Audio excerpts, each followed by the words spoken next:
Buenos días, hermanos. Hoy día martes estaré compartiendo el video del estudio bíblico basado en el libro de Jueces, y este estudio hoy día está a cargo de nuestro hermano Sebastián Ramírez. Así que yo les invito a tener un momento de oración para luego dejarlos con el estudio que ha preparado nuestro hermano Sebastián. Oremos. Señor y Padre, te damos gracias en esta hora, oh Dios, porque tú nos permites, Señor, tener tiempo apartado para estudiar tu palabra, Señor, aún en nuestros hogares, y aunque no nos congreguemos, Señor, pero tú nos motivas a hacerlo. Rogamos, Dios, que en este día podamos tener el tiempo para analizar, estudiar tu palabra, Señor, y esta palabra tuya sea produciendo en nosotros una vida renovada, una vida transformada cada día, Señor, una vida que, oh Dios, nos sujetemos a ti, y también, oh Dios, confiemos en la fidelidad tuya, oh Dios, y en la fidelidad de tu palabra como palabra de verdad para nuestra vida. Bendice a nuestro hermano Sebastián, que comparte tu palabra en este día, Señor, con cada uno de nosotros, y sea tu gracia en la iglesia, en todos aquellos, Señor, que han dispuesto un tiempo para estudiar tu palabra. En el nombre de Jesucristo oramos. Amén. Amén.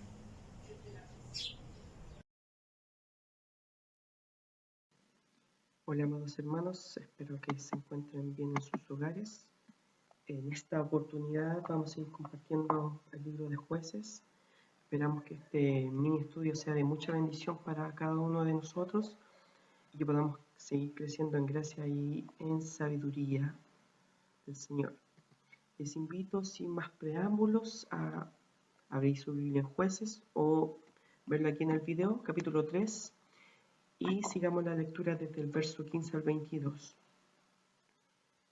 Dice en el verso 15: Pero los israelitas volvieron a pedir ayuda al Señor, y él volvió a levantar a otro libertador. Eligió un benjaminita zurdo, llamado Ahod, hijo de Gera. Un día los israelitas enviaron un regalo a Eglón, que era rey de Moab, por medio de Ahod. Este se había hecho de un puñal de doble filo que medía como 50 centímetros de largo, y se lo ajustó del lado derecho, debajo de su ropa. Cuando Ahod llegó ante el rey, que era un hombre gordo, le entregó el regalo, después de lo cual Ahod y sus acompañantes se despidieron. Pero al llegar a donde estaban los ídolos de Gilgal, Ahod regresó y le dijo: Su Majestad, tengo algo que decirle en secreto. El rey le pidió que esperara, y a todos los que estaban con él les ordenó salir. Como el rey estaba sentado solo en su sala de verano, Ahod se acercó y le dijo: Tengo para ti un mensaje de parte de Dios. Cuando el rey se levantó de su trono, con su mano izquierda, Ahod sacó el puñal que llevaba en su lado derecho y se lo hundió en el vientre, con tal fuerza que se lo clavó, que la empuñadura entró junto con la hoja y su gordura lo cubrió, y Ahod no pudo retirar el puñal porque al rey se le derramó el excremento. Les invito a tener un breve tiempo de oración. Señor, en esta hora hemos leído tu palabra. Pedimos, Señor, con humildad en nuestro corazón delante de ti, que sea tu Espíritu Santo que nos pueda guiar en este estudio, que pueda ser de bendición, que sea una lección, Señor, que sea grabada en nuestro corazón para ver la maravillosa riqueza de tu gracia, Señor, para con nosotros, hombres y mujeres pecadores. Gracias, Señor, te bendecimos y te alabamos, y este tiempo, Señor, que sea también dedicado para ti, para el estudio de tu palabra. En el nombre de Jesús, nuestro Señor. Amén. Amén. Esto se titula parte 2, un libertador zurdo. Después, precisamente de que Otoniel muere, este ciclo en el cual Israel van a seguir pecando se repite. Y eso es lo que dice el versículo 12 del capítulo 3. Volvieron los hijos de Israel a hacer lo malo ante los ojos de Jehová. ¿Y qué es lo que sucede? Dios les va a entregar al rey de los moabitas, que se llama Eglón, al pueblo de Israel. El pueblo no solamente aquí se va a enfrentar contra un rey, sino contra una alianza de enemigos. Y como dice la palabra, el sometimiento es muchísimo peor porque se apoderaron de la ciudad de las palmeras, que es Jericó. Como es la tónica en el último ciclo, cuando Dios les envió problemas, el pueblo siempre empezó a responder. ¿De qué manera? Volviendo su mirada a Dios y volvieron a clamar. Versículo 15. ¿Y qué es lo que hace el Señor? El Señor en su misericordia les levanta un nuevo libertador, en este caso Ahod, de la tribu de Benjamín, y un detalle no menor, dice la escritura, que era zurdo. Si buscamos referencias en la Biblia para diestro, encontraremos que son bastante positivas. Por ejemplo, cuando Dios jura por su mano derecha, Dios dice la palabra que tiene delicias a su diestra y su escogido se sienta a su diestra. Son palabras que vamos a encontrar en el libro de Isaías y Salmos. ¿Por qué ese patrón con la derecha? Porque la mayoría de las personas eran diestras. La mano derecha era símbolo de poder y habilidad. Peleabas con tu espada en la mano derecha.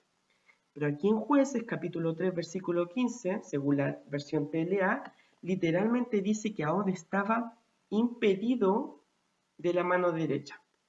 No sabemos de qué manera, quizás por una discapacidad física. Lo cierto es que Otoniel era zurdo. Ahod era zurdo. Otoniel fue el típico líder tipo, un guerrero de la familia de hombres, fieles de la tribu de Judá, escogido por Dios para ser de los primeros en subir a su heredad. Sin embargo, Ahod, en este caso, es una elección totalmente inesperada en una sociedad mucho más cruel que ahora, con las personas discapacitadas físicamente. Él hubiera sido considerado un incompetente. Y esto es lo maravilloso, que finalmente Dios lo elige a él. No obstante, Ahod es especialmente adecuado para la tarea de la liberación para la cual Dios lo ha elegido. Él fue enviado con un tributo a Eglón, rey de Moab. Eso lo vemos en Jueces 3:15. Se nos dice que Eglón no podía saber que Ahod se había hecho de una espada de doble filo y de medio metro de largo. Un sable 50 centímetros, es bastante largo, la cual sujetó a su muslo por debajo de la ropa, como dice el verso 16. Y esto introduce una tensión en la historia. Los diestros llevaban su espada en el lado izquierdo. ¿Pasará desapercibida la espada de Ahod escondida en su lado derecho? ¿Se podrá acercar lo suficiente a Eglón para usarla?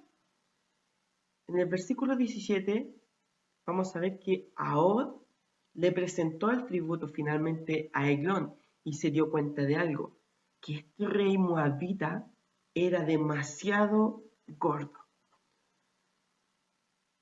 Ahod, después de que se va, decide volver y regresar en el verso 19 y vuelve con un mensaje secreto para Eglón. Silencio, grita el rey moabita, y todos literalmente salieron de su presencia. Y Eglón no va a esperar que de ninguna manera un hombre discapacitado fuera de alguna manera peligroso para él. Entonces, Ahod se acerca al rey moabita y el hecho de que él sea zurdo es lo que precisamente le permite matar de un golpe al tirano que le había demandado el pago, el tributo al pueblo de Dios. En el verso 21, entonces alargó Ahod su mano izquierda, dice, tomó el puñal de su lado derecho y se lo metió por el vientre. A tal punto que en el verso 22 dice, de tal manera que la empuñadura entró también tras la hoja y la gordura cubrió la hoja, porque no sacó el puñal de su vientre y salió estiércol. Esto explica por qué Ahod pone en marcha su escapatoria en el verso 23 más adelante. Probablemente los guardias que quedaron afuera quizás podían oler ese olor desagradable para pensar de que el rey estaba haciendo sus necesidades. Pero en el momento que se dan cuenta que ha pasado mucho tiempo y abren la puerta, ven a su señor muerto, Ahod utilizó todo ese tiempo para escapar y huir, como dice en el verso 26.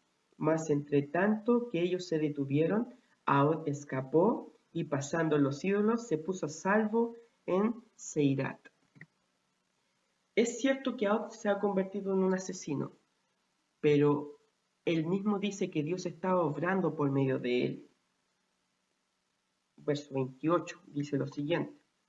Entonces él les dijo, seguidme, porque Jehová ha entregado a vuestros enemigos los moabitas en vuestras manos. Y descendieron en pos de él y tomaron los vados del Jordán a Moab y no dejaron pasar a ninguno. Estas son palabras que Ahod le dice a su pueblo después de asesinarlo. Le dice que Dios le había entregado en sus manos a los enemigos. Esto nos puede dar una falsa idea de creer en una antítesis, por ejemplo, del Antiguo Testamento contra el Nuevo Testamento. Muchos sostienen que el Dios del Antiguo Testamento fue un tirano, un malvado, que solamente mató personas. Y en el Nuevo Testamento vemos un Cristo misericordioso, perdonador, que trata con gracia y misericordia a las personas. Lo cierto es que el Dios del Antiguo Testamento es el mismo Dios del Nuevo Testamento, en donde en el Antiguo Testamento vamos a ver que hay dos términos, dos conceptos, o más que conceptos, son atributos de Dios en los cuales Él no se puede desligar de ello, y es la esencia misma de Dios, que Dios es, por un lado, misericordioso, pero al mismo tiempo justo. Él imparte misericordia y justicia. A las personas que quiso que fueran asesinadas de esta manera, Dios solamente estaba retribuyendo con justicia, siendo justo con ellos. Dice la Escritura que porque la paga del pecado es muerte, y por cuanto todos pecaron, todos morimos. Y por derecho Dios precisamente puede matar a cualquier hombre y solamente le estaría dando justicia. Pero aquellos con los cuales decide tratarlos con misericordia, está aplicando misericordia y gracia. Y eso es lo que hace Cristo en el Nuevo Testamento a cada uno de nosotros, librándonos solamente por medio de su misericordia y su gracia. Estos dos conceptos, misericordia y gracia, están en el Antiguo Testamento y en el Nuevo Testamento también. Es el mismo Dios, el del Antiguo Testamento y del Nuevo Testamento. Dios estaba aplicando justicia con el rey moabita, pero al mismo tiempo misericordia con Ahod y su pueblo. Israel nunca hubiera seguido a Ahod en la batalla si no hubiera asegurado el mismo resultado matando él solo a Eglón. No solo nos recuerda que Dios no siempre obra por medios normales y obvios. Él liberó a su pueblo dándoles el triunfo sobre sus enemigos y paz por 80 años en el verso 30. Ahod es el tipo de líder que Dios usa. Después de Otoniel, vemos que cada juez cíclico es inesperado en lo que respecta al mundo. Y veremos de manera creciente cómo cada caudillo o juez tiene que llevar a cabo la salvación por él mismo o por ella misma. Como juez de Israel, Otoniel salió a la guerra, implícitamente con todos los guerreros a sus espaldas. Por otro lado, Ahón mató de un solo golpe al rey enemigo antes de conducir a los israelitas a la batalla. En otras palabras, Ahod actuó solo. Todo esto apunta hacia el camino de la persona más inesperada y zurda de todas. ¿Saben quién es esa persona inesperada? De alguna manera, todas las historias de los jueces van a apuntar en algún sentido a alguien mucho mayor. Y aquí es donde nos tenemos que sorprender y dar gracias a Dios. Porque cuando el verdadero juez vino, no había en él nada en su apariencia que lo hiciera deseable. Fue despreciado y rechazado por los hombres. Isaías 53, 2 y 3. ¿Recuerdan eso? Esto está apuntando de alguna manera a Cristo.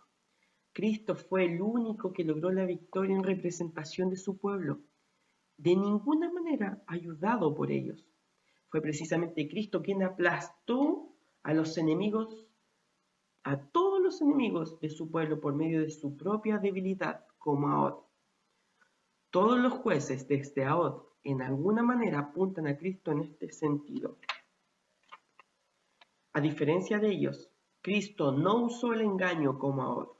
Cristo no necesitó ayuda como Débora y Barak.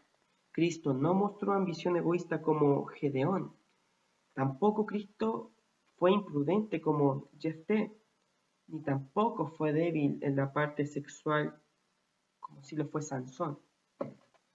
Jesús fue un extraño, alguien que el mundo no podía creer que fuera el gobernante escogido por Dios o su Salvador, como lo vemos en Lucas 23 o en 1 Corintios 1:18. Jesús es el libertador insólito y absoluto. Por medio de estas historias, Dios le está mostrando al mundo que su salvación no vendrá de una manera hollywoodense. Vendrá el libertador desde un extraño pesebre y por medio de la debilidad, no de lo que el mundo llama fortaleza, por medio de la derrota, no de lo que el mundo llama victoria, por medio de la locura, como dice 1 Corintios, no por lo que el mundo llama sabiduría. No debemos cometer el error que cometió Grón cuando vio al libertador escogido de Dios y no lo estimó, como dice Isaías 53. Vemos a Cristo y vemos el poder de Dios y sabiduría de Dios, como dice 1 Corintios 1:24. Antes de que podamos reflexionar en algunas preguntas, quiero terminar con esto. Hay un libro que se llama El Cordero y el León de James Baldwin y precisamente apunta a eso, a la paradoja de que muchos esperaban un libertador que los liberara no solamente políticamente, sino que estableciese el reino de manera definitiva en este lugar. Vemos que en vez de aparecer el gran león, Cristo vino como el cordero que quita el pecado del mundo. En su primera venida, cuando Cristo inaugura el reino de Dios, viene como cordero, como aquel que viene a pagar por su pueblo. Pero la Escritura y el libro de Apocalipsis nos enseña que en su segunda venida vendrá como el león de la tribu de Judá, que vendrá a juzgar a los vivos y a los muertos, con todo señorío, con toda potestad y con todo poder que le pertenece a él. La paradoja, como Cristo es al mismo tiempo el cordero que derramó su sangre, pero al mismo tiempo el león de la tribu de Judá, que viene a juzgar todas las cosas. Algunas preguntas para que meditemos entonces en este pequeño estudio y sobre la historia de Ahod, de esta persona que ante los ojos de los hombres quizás no se podía valorar, pero los ojos de Dios sí, así como el rey David cuando fue elegido, se empezaron a fijar en la apariencia externa, pero al final Dios lo que se fija es en el corazón y en el propósito que tiene para cada uno de los suyos. Preguntas. En tu propia experiencia, cuando has visto a Dios usar personas inesperadas y o medios impredecibles para hacer grandes cosas, echa un vistazo atrás en tu vida, según 1 Corintios 1:26. ¿De qué manera tú eres un zurdo? ¿Cómo esto tiene que llevarte a una lección de humildad? ¿Alguna vez has intentado hacer tratos con Dios? ¿En qué área necesitas solo entregarte a Él y disfrutar la salvación que Él te da gratuitamente? Bien, les invito a que podamos reflexionar, meditar en estas preguntas y de a poco ir estudiando un poco más el libro de Jueces. Es un poco difícil, pero lo importante es que de alguna manera todo esto nos está llevando a un juez mejor, al verdadero juez, al verdadero libertador, que es Cristo Jesús. Así que les invito a que tengamos un breve tiempo de oración para despedirnos. Señor, muchas gracias te damos por este pequeño estudio, Señor, porque hemos podido meditar en tu palabra. Gracias, Dios, porque por medio de ella, Señor, tú nos santificas, Señor, y podemos conocerte más y más, Señor. tu carácter, tus atributos, Señor, lo misericordioso y justo que eres tú. Gracias, Señor, te bendecimos, te exaltamos y te alabamos como nuestro mayor tesoro, Señor. Gracias porque un día tú pagaste el precio por cada uno de nosotros. Y eso, Señor, es suficiente para que con gozo entreguemos nuestra vida al servicio tuyo. Que este estudio pueda ser de bendición para toda tu iglesia, en el lugar en que estés, Señor. Y que tú nos sostengas con tu gracia y con tu amor cada día. En el nombre de Cristo Jesús, oramos. Amén. Amada iglesia, un abrazo muy fuerte a la distancia. Espero puedan ser edificados con este estudio y me gustaría que surgieran muchas preguntas, que surjan preguntas, que de alguna manera esto pueda provocar inquietud, preguntas, cuestionamientos, pero al mismo tiempo nos lleve a estudiar y meditar la palabra. Así que cualquier pregunta, pregunten de manera interna al WhatsApp o llámenos a cualquier miembro del consistorio y ahí vamos a estar para ayudarle y guiarle en estos estudios. Así que Dios bendiga a los líderes, a los que están compartiendo y a cada uno nos dé más sabiduría para